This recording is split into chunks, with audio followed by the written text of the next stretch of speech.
Please, not again." The words barely left her mouth before she broke down. It was late 1945, inside a temporary British military medical tent somewhere in the occupied zone, where the smell of antiseptic mixed with canvas and dampness, and the weight of a war that had just ended but hadn't yet released its grip on anyone who'd lived through it. Before we dive deeper, every day we make videos like this, so be sure to subscribe so you never miss a new story. Back to the story. A German female POW named Annalisa sat stiffly on a narrow hospital bed, her back turned toward the entrance, her hands clenched so tightly her knuckles had gone white, drained of color like everything else in that tent, like everything else in those days, when color itself seemed to have been bombed out of the world.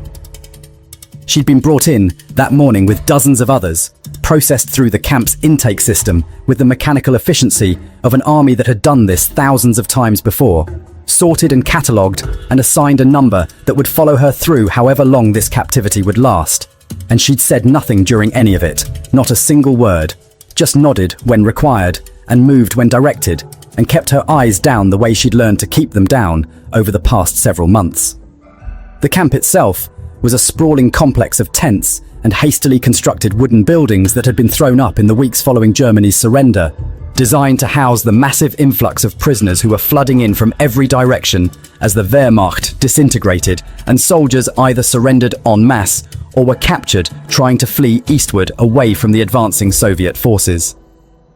Annalisa had been part of a transport that had arrived in the pre-dawn hours, packed into the back of military trucks with 50 other women, all of them wearing the same expression of exhausted resignation, all of them having learned by now that resistance was pointless and compliance was the only strategy that might keep you alive. When the British Army medic stepped closer, his boots making soft sounds against the wooden planks that had been laid over the mud to create walkways between the tent rows, she froze completely.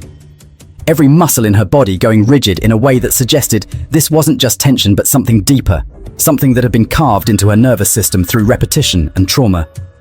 As soon as his hand touched her back, gentle and clinical, meant only to examine what the intake papers had noted as possible injuries from her transport, she screamed. A sound that started low in her chest and tore its way out of her throat and collapsed forward onto the bed, sobbing uncontrollably in great heaving gasps that shook her entire frame. The tent went silent in that particular way that spaces go silent when something unexpected and deeply uncomfortable has just happened,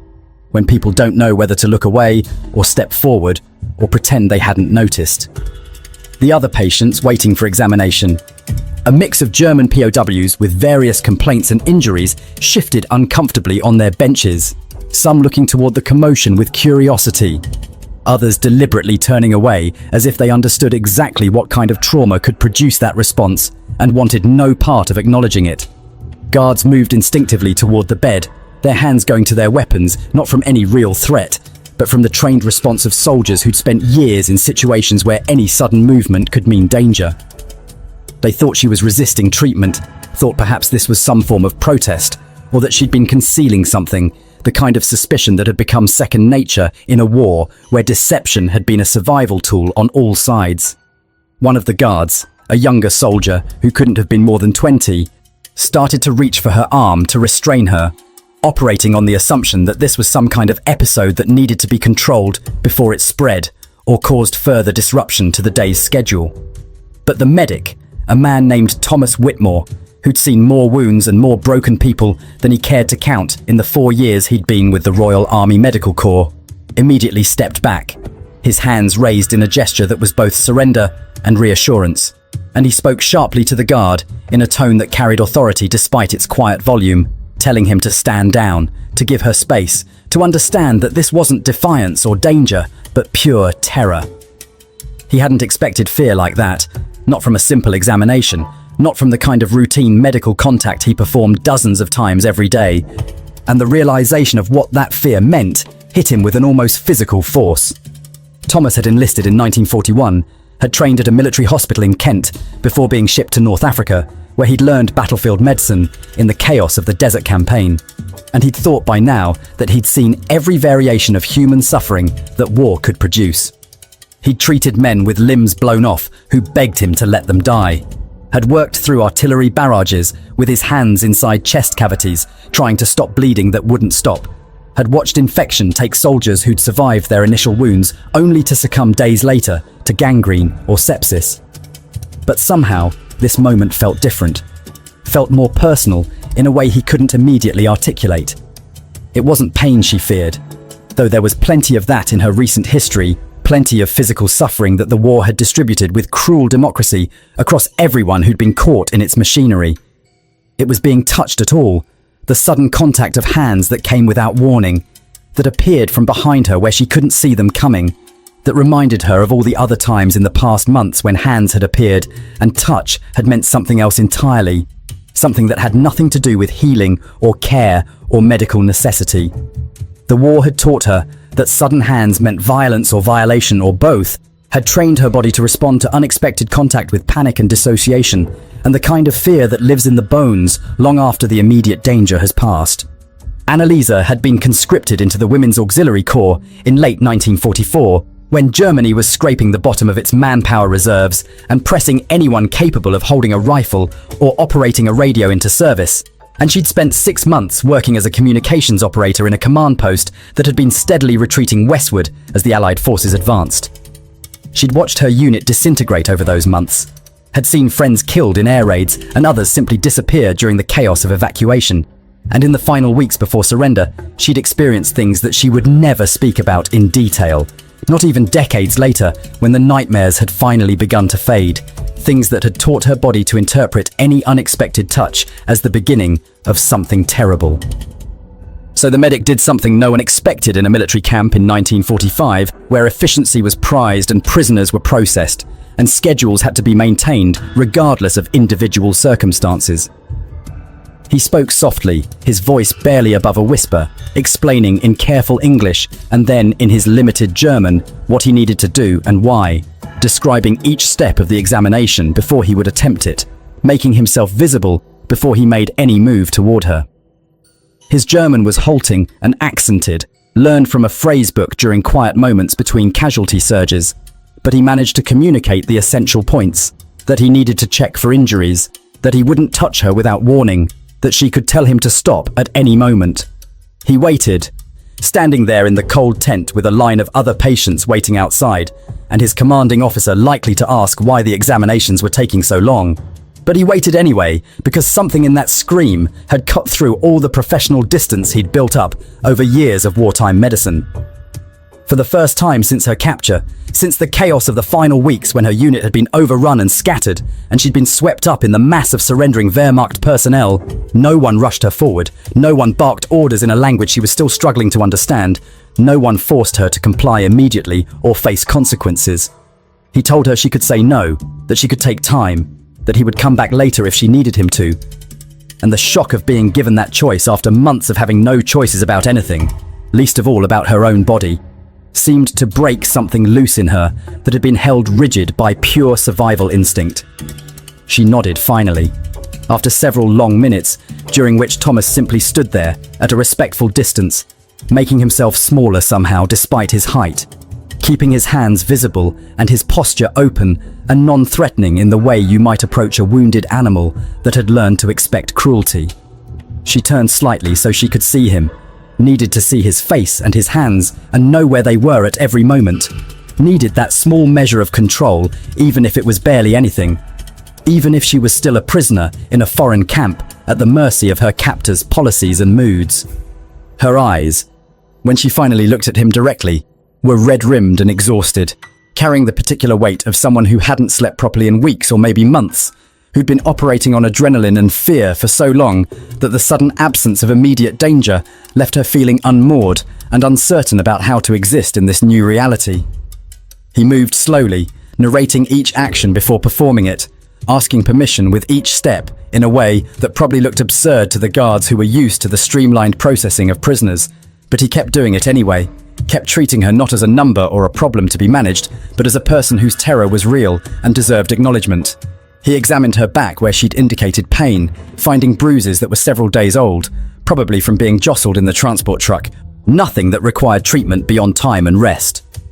He checked her breathing, listened to her lungs, asked about other injuries or illnesses, conducting the standard medical assessment, but at a pace that accommodated her need to process each step, to prepare herself mentally for each moment of contact. The other guards had relaxed by now, had returned to their positions by the tent entrance, though they continued to glance over occasionally, with expressions that ranged from confusion to something that might have been grudging respect for the medic's patience.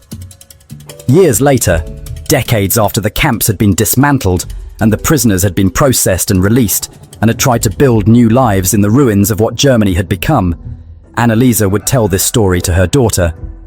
would describe that moment in the medical tent as a turning point that she hadn't recognized at the time. She said that moment wasn't about medicine, wasn't about the actual examination, which had been brief and had found only minor injuries that would heal on their own given time and adequate nutrition. It was the first time since everything had fallen apart, since her world had been reduced to survival and fear, and the constant calculation of how to get through the next hour without drawing attention or violence, that she felt safe enough to believe the war was finally over, that the rules might actually be different now, that touch might someday again mean something other than threat. She said she'd spent months after that working in the camp's laundry detail, processing through the bureaucracy of post-war detention, waiting for her case to be reviewed and her release to be approved, but that single moment in the medical tent had stayed with her as proof that not everything had been destroyed, that some thread of basic human decency had survived the years of propaganda and dehumanization and total war. The camp routine became familiar over those months. Wake up at dawn for roll call, work assignments that kept the prisoners busy and the camp functioning, meals of thin soup and bread that was never quite enough but was more reliable than anything she'd had in the final months of the war, and always the waiting, the bureaucratic limbo of being neither free nor precisely imprisoned in the traditional sense, existing in this strange aftermath space where the old world had ended but the new one hadn't yet taken clear shape.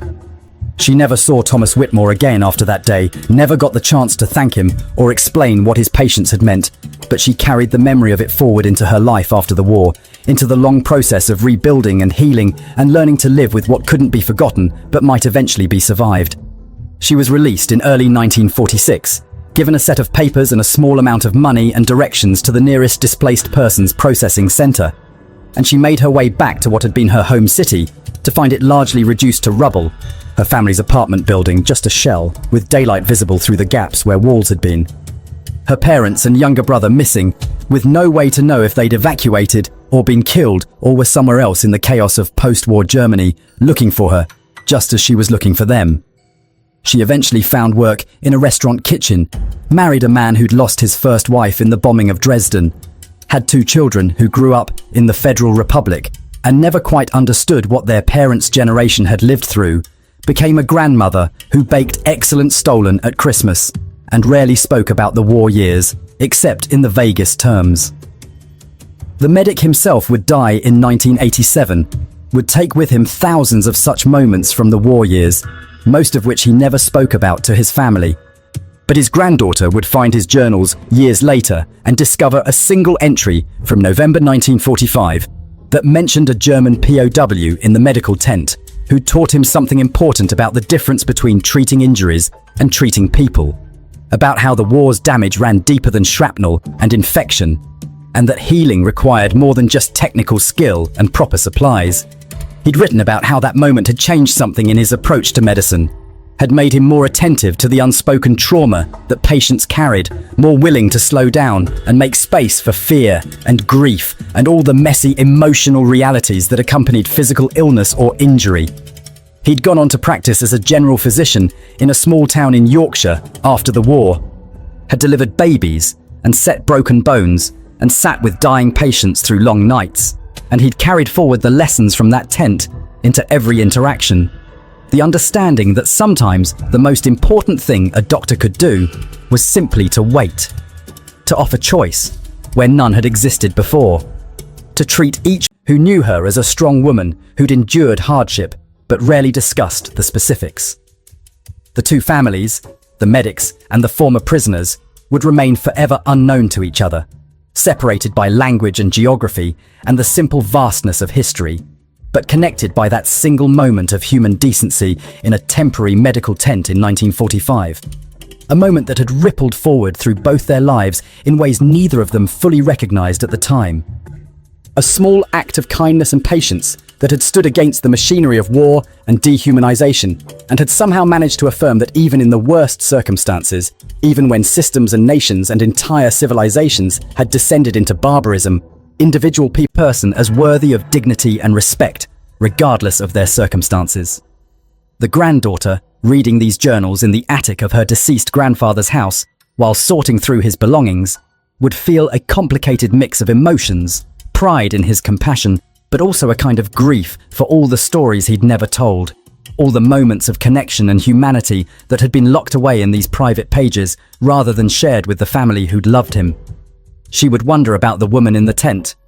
would try to imagine what had become of her, whether she'd survived the aftermath and built a life, and found some measure of peace, and she would never know that Annalisa had indeed survived, had lived a long life,